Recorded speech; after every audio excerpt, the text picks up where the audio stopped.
I'd like to have Mariano just say a few words, and I know most of those words are going to be addressed to his family because I know how he feels about his family.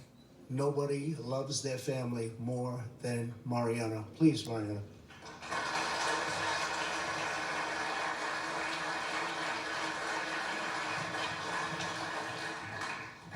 Wow, amazing, Mr. President. Thank you. First of all, I would like to say thank God for a wonderful day and always be here in presence. And Mr. President, thank you for all those words and remarks. To First Lady, thank you. Mr. Pence, Karen, thank you for being, all of you, for being here present. But my wife, my kids, and my family, the rest of the family, friends.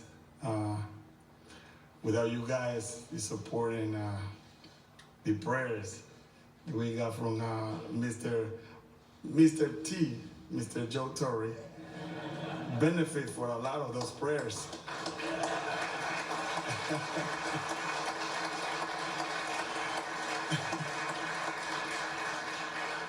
And for me, it's an honor and a privilege to receive this award. It's a Medal of Freedom, which I mean, all I did is try to be the best and do the best for America. You know, one thing that I have to remark is one remark. When I came here in 1990, I came to Tampa. Didn't speak no English. I mean, I didn't speak now. Forget about 1990. You know, and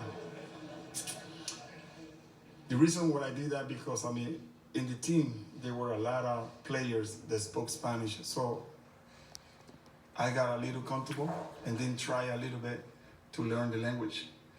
My second year in baseball, I was in Greensboro, North Carolina, where most of the people didn't speak any Spanish.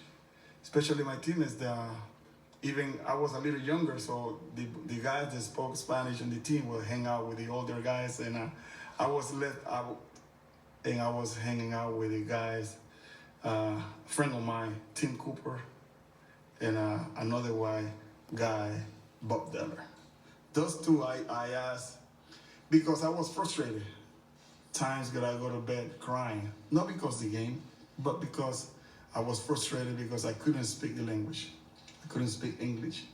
So therefore, I told those two teammates of mine, I said, I don't care how much you laugh, and I don't care how much you make fun of me, but please, I give you the permission to laugh and do that, but teach me the right way. By my surprise, they never laugh at me, and they teach me. By the end of the year, I was able to communicate with my manager, with my teammates, and I was the happiest man in baseball. And from that, I would say that my career took off, and I was able to realize that I can do something for others because I knew the language. Now I can relate with someone that's going through the same process that I've been, but at the same time teach them that yes, learning English is the first thing that we should do. And I did. And for that, being American, I'm so proud and honored that coming from a small town, beautiful country called Panama, and live with my family here and understand the language and everything that we go through, I'm proud to be an American. So for that, thank God. Thank you very much.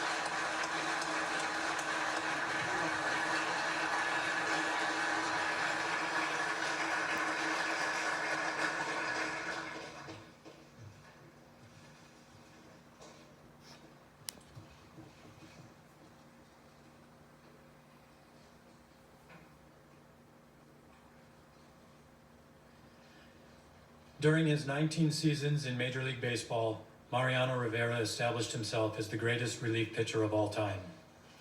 Signed by the New York Yankees in 1990, Mr. Rivera went on to become a 13-time All-Star and 5-time World Series champion. He is the first player in the history of the sport to be elected unanimously into the National Baseball Hall of Fame. Off the field, through the Mariano Rivera Foundation, he has helped provide children in need with an education, empowering them to achieve a better future. The United States proudly honors Mariano Rivera for being a legend of the game of baseball and for his commitment to strengthening America's communities.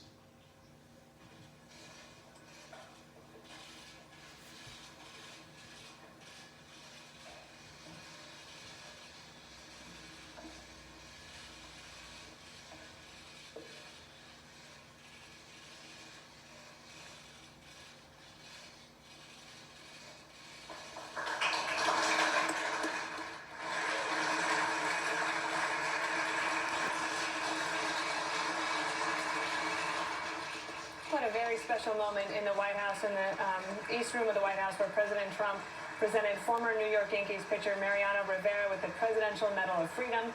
That is the country's highest civilian honor. The baseball icon has been a friend to the White House and the president. He sits on as a co-chair on the President's Council on Sports, Fitness, and Nutrition. Mariano Rivera is following in the footsteps of other great athletes who have also received the medal from President Trump, including Tiger Woods. He gave a very moving speech there about when he first came to America. He didn't speak any English. He told his teammates, it's okay to make fun of me, but just teach me. And he said they never did make fun of him, but learning English was what set him on a course for great success. And we're expecting to hear from the president again in about 20 minutes from now as he meets with the Crown Prince.